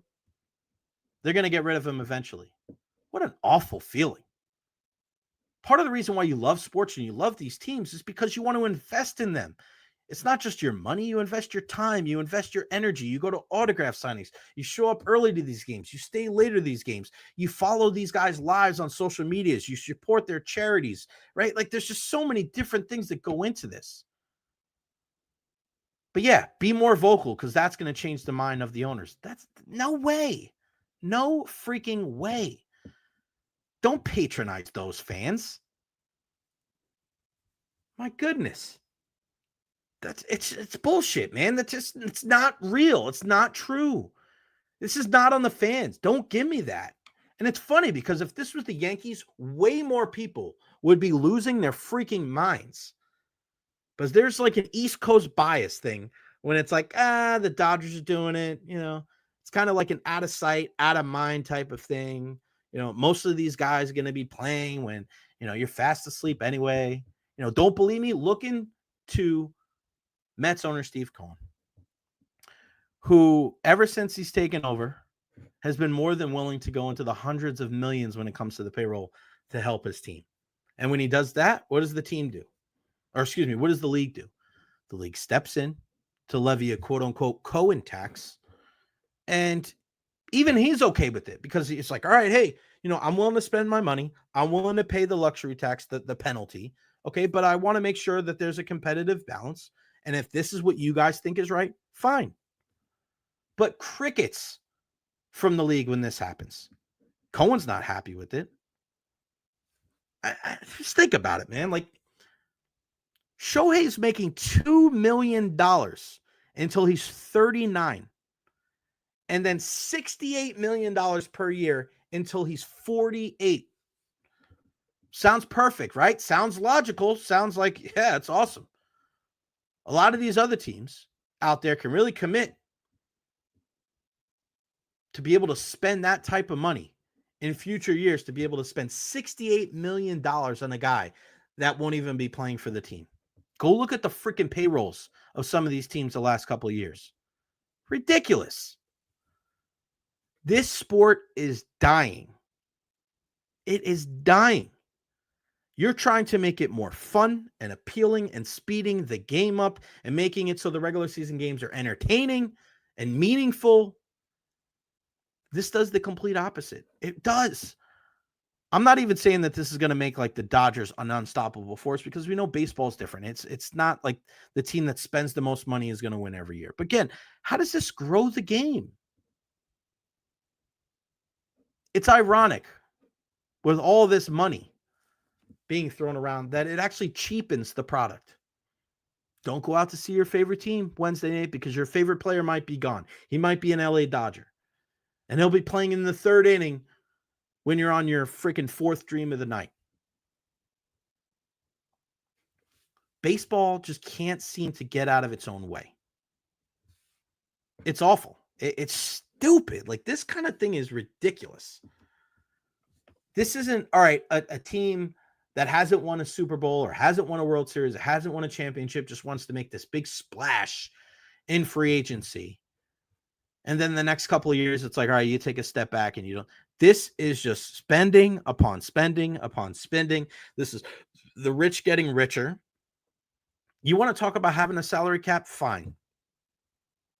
You want to talk about having a salary floor? Even better. But there's got to be a way where that these teams are spending money in a way where it's not just something that they're being,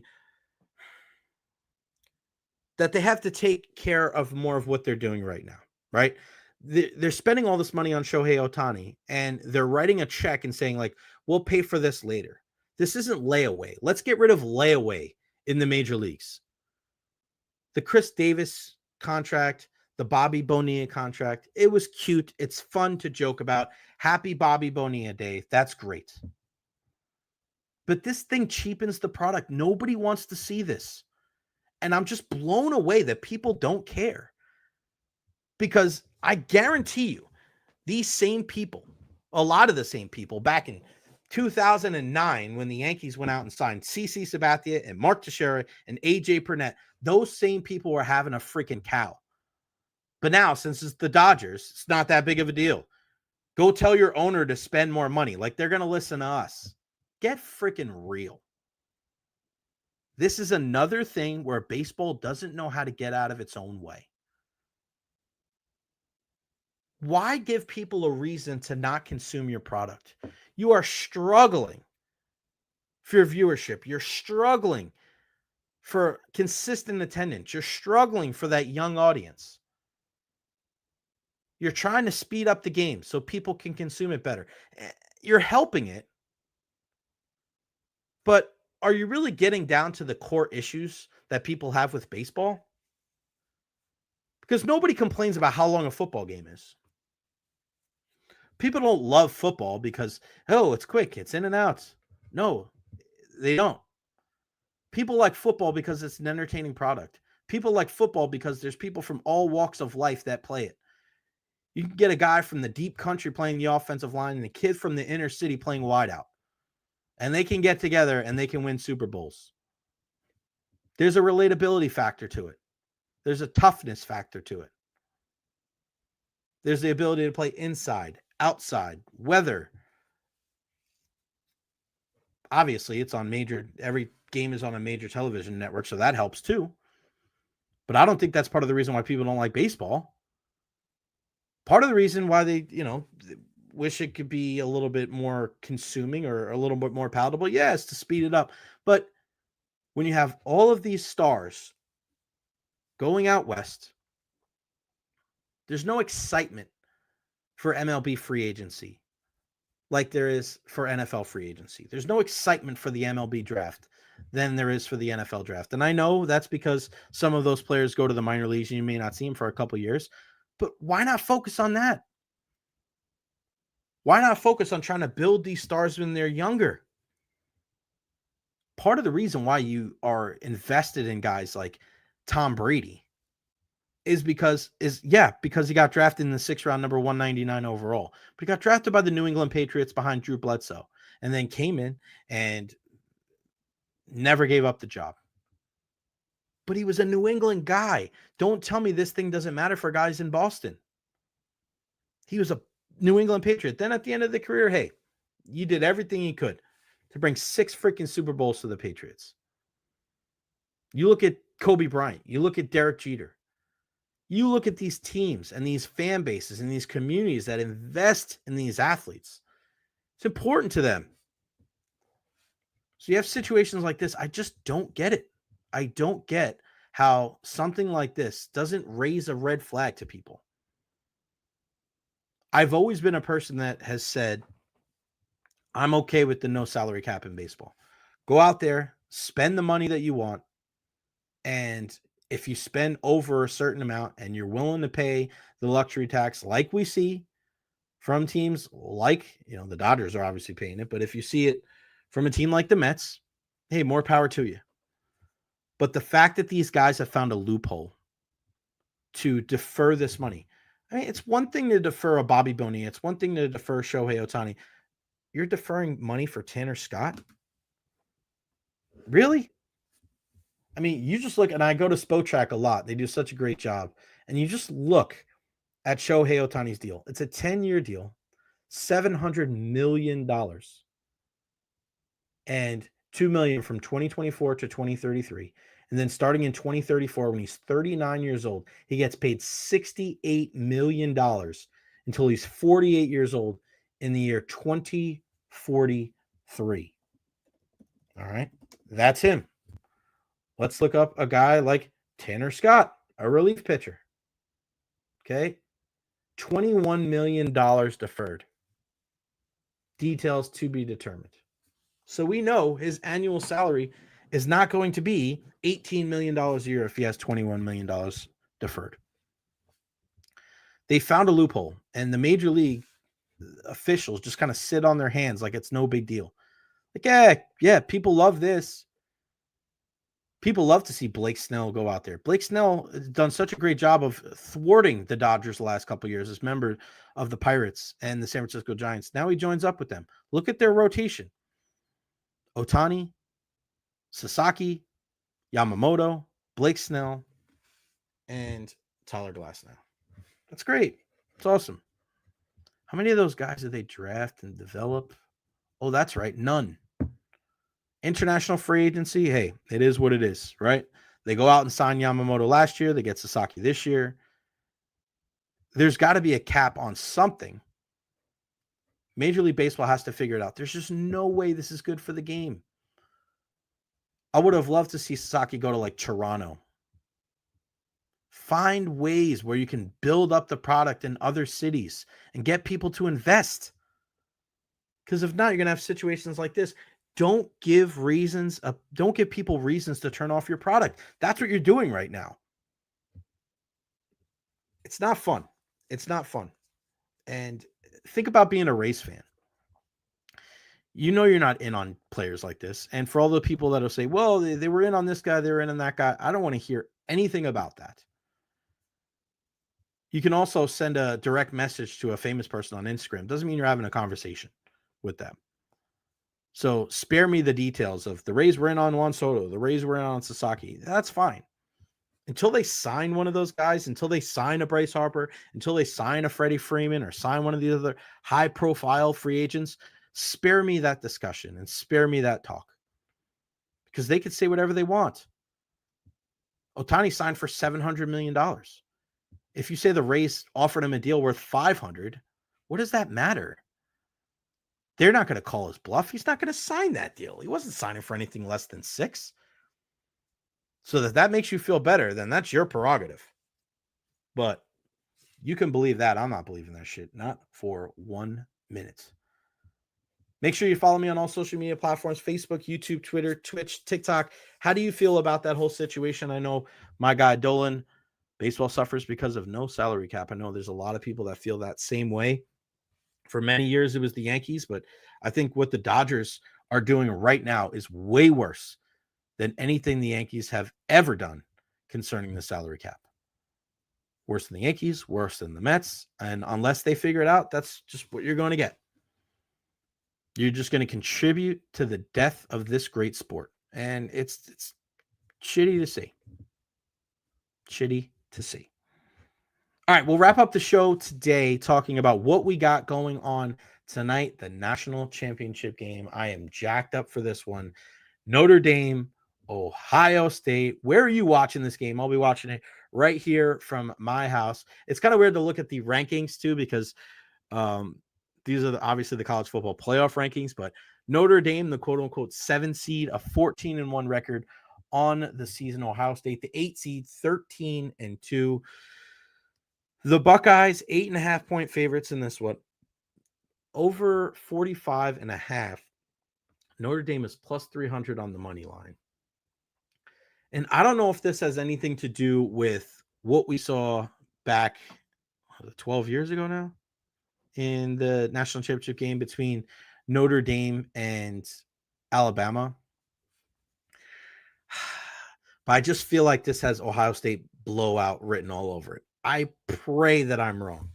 Again, if I had to pick one college football team to pull for outside of ours, of course, USF, it would probably be Notre Dame because of my grandma. She was a big Notre Dame fan. Love the Fighting Irish. So I would probably pull for them if I had a choice. And I'm pulling for them tonight. But I just feel like we're going down that lane. I feel like where Ohio State is just going to bludgeon the Fighting Irish tonight. God, I hope I'm wrong. But when you look at all the talent that the Buckeyes have, this 12-team playoff, you're kind of seeing, I think, something that you may see as long as we have 12-team playoff, is you're going to see a team that is really, really talented, that in other years they would get bounced out because they lost one regular season game or one conference championship game. But Ohio State, as talented as they are, they spent $20 million on NIL. And I know Kirk Herbstreit wants to say, hey, it wasn't to go out and get players. It was to keep their players regardless, Kirk. It was still $20 million. You're talking about a third or a quarter of the Rays freaking payroll. But Ohio State is 13-2 playing in the national championship game tonight, which is kind of a little weird to see. And again, the 7 and the 8 seed. But this game, as always, and as we've spoken about for every other game this weekend, don't turn the football over. Take a page out of what we just saw in the National Football League. And I think Notre Dame is a shorter leash than the Buckeyes. I think Ohio State possibly could get away with losing the turnover margin. You don't want to do that. But when you look at the talent disparity, I think you lean in favor of Ohio State.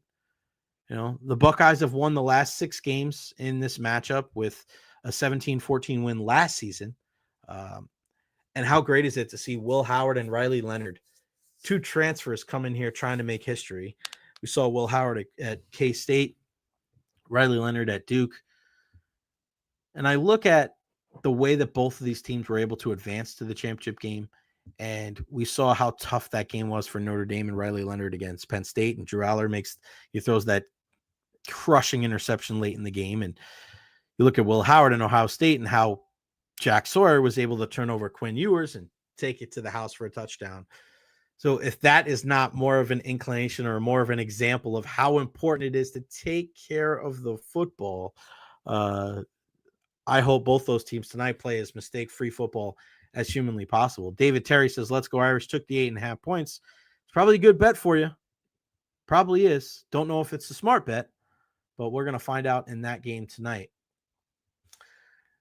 It's coming down to the Jeremiahs when you look at the offensive side of the football. And Jeremiah Love ran for over 1,000 or 1,100 yards this year for Notre Dame. 17 touchdowns. I feel like he has to be special again tonight. There's so many good players on that Ohio State defense. That Love has to be next level. And for many, many years, when you look at, and shout out to a guy like Kyron Williams, who we saw for the Rams, Notre Dame grad. For many years, I think the better Notre Dame teams were the ones that really focused on the trenches. Their front 7 on defense. They focused on their offensive line, some good tight ends. But when it came to the skill position, I think that's where they kind of took a step back. Maybe that's where they were just a step below. And that's why this is the first national championship game they've been able to get to since they lost all those years ago to Alabama. But this is a little bit of a different team. This team has got some skill players on offense, on defense, and they're going to be tested. They're going to be challenged tonight. And again, I think Jeremiah Love has got to be that guy. keep an eye on the left tackle spot because Anthony Knapp for the Irish left tackle for most of the year, he's out. But in a weird way, the more I've been doing my research on this one, it might be a blessing in disguise. I mean, Charles Jagusa, who's been out since August, he actually played a little bit in the game against Penn State. If he's at left tackle tonight, and this is a guy that's 4 inches taller than Knapp, they could actually be better, maybe. Keep an eye on where Jeremiah Love is running the football tonight. Is it over left tackle? Is it right tackle? Does Notre Dame maybe get a little bit, do they get a little creative on the offensive side of the ball? Take a page out of Ben Johnson in the Detroit Lions playbook? I don't know. Jeremiah Love on that side. Jeremiah was a bullfrog for that Ohio State offense. Jeremiah Smith. You're looking at a guy that 14 touchdowns himself, over 1,000 yards in the air, contained pretty good by Texas. But best believe Chip Kelly's going to do whatever it takes to get him open early and often from the jump. So I'd be very surprised. And I know you got Ibuka on the other side, but Jeremiah Smith as a freshman, my God, that kid is a beast. If I'm Ohio State, I'm trying to get him involved early, get some short passes, right? Build that rapport with Will Howard very early on in this game to try to open things up. Texas did a good job of containing him, but that kind of tells you all you need to know about a team in Ohio State is that their best offensive weapon was shut down in that game. But they're able to stay with it, and they're able to win that game by 2 touchdowns. And we know it goes deeper than that, right? We know when you look at Ohio State and that rushing attack, the two-headed monster of Travion Henderson and Quinshon Judkins, Judkins, man. Punch it right in the Judkins, which I think is hilarious. 2 touchdowns for him last week. They're going to try to run the football, establish the line of scrimmage, and if they can do it, it just opens everything else up in that passing game for Will Howard. I'm excited for this one. I mentioned Ibuka, and you mentioned a guy like Jeremiah Smith, but also Carnell Tate was the guy that led him in receiving last week, 87 yards. So even when you think, oh, yeah, that's the guy, we're going to lock him down, and if we do that, we're going to win. Not necessarily. I think Ohio State wins. I think it's probably, if you think it's 8.5, it's probably going to be like, let's say 30-23, probably something around there. But I would be gladly wrong to talk about that tomorrow if Notre Dame comes out on top. Dolan brings this up, and I wanted to bring this up. I know Brett McMurphy brought this up today. Tampa, the city of Tampa, hosting the national championship game in 2029. What great news that is to get, because we know when you look at this Tampa Bay area and Rob Higgins, who we had on a couple of weeks ago, the Tampa Bay Sports Commission is able to put on events like no other. And again, Brett McMurphy tweeted this out at 9:30 this morning. Tampa replaces Dallas to host January 22nd, 2029, the College Football Playoff National Title Game. Other future national title sites, as he reported in May, Vegas in 2027, New Orleans in 2028, Miami in 2030. Dallas couldn't host in 2029 because of scheduling conflicts. And as we always do here in the Tampa Bay area, if somebody else, just like we saw in the Super Bowl a couple of years ago with LA unable to do it, we know WrestleMania was able to come here and perform at Tropicana Field. Tampa is that city. When everything else goes to hell in a handbasket, we are there for you, whether it's the Tampa side, the St. Pete side. So some great news from Brett McMurphy there. 2029 College Football National Championship game right here at Raymond James Stadium. I was there years ago when, what was it, 2017? I think it was 2017, 2018. When was the national championship? I don't know. I was there. I know I was there. Clemson and Alabama. What a game that was. I'm going to look it up real quick before we wrap it up, because that was such a game. And I just wanted to look at how many great players there was in that game. And there we go. It was the 2017 College Football National Championship game. And the way that a guy like Deshaun Watson, just listen to some of the starters that were in that game, right? At that point, and I know this is before all the off-field issues for Deshaun Watson, but you just had an idea that this team was going to be, or he was going to be a really good player because of how many good players were on the defense for Alabama. You had Christian Wilkins, Carlos Watkins, Dexter Lawrence, and Clarence Farrell. The 4 down line for Clemson, amazing. amazing. Deshaun Watson and Hunter Renfrow. Offensively, Artavis Scott, local kid, Mike Williams, we know him, but just listen to the Alabama roster. Calvin Ridley, wideout, Cam Robinson, left guard or left tackle. Our guy Brad Bozeman was the center. You had Jonah Williams at right tackle. OJ Howard at tight end. Jalen Hurts was the quarterback with Bo Scarborough in the backfield. Defense had Jonathan Allen, Deron Payne, Dalvin Tomlinson, Ryan Anderson on the outside, Rashawn Evans, Reuben Foster, and then the back, Marlon Humphrey, Minka Fitzpatrick, and Ronnie Harrison. Bunch of guys that ended up playing on Sunday in the National Football League. Insane. So the college football national championship game 2029 going to be right here in our backyard, Raymond James Stadium. And I'm with you, Dolan. Hopefully we get another Super Bowl here with a packed house very, very soon. All right, that's going to wrap it up for me today on the Jay Recher podcast. I do appreciate everybody tuning in. Make sure you're locked into the Australian Open like I am every single night after the national championship game and after Lightning hockey, because the final 8 is going to be insane. Let me see if I can find it real quick. Yes. So the bracket, when you're looking at the men's side, we'll talk about the women a little bit tomorrow. Madison Keys on the women's side, the American, was able to win last night, which was great. So here's the quarterfinals. You had Yannick Sinner win against Rune last night. What a great matchup between Sinner and Rune. He'll face Alex de Minaur.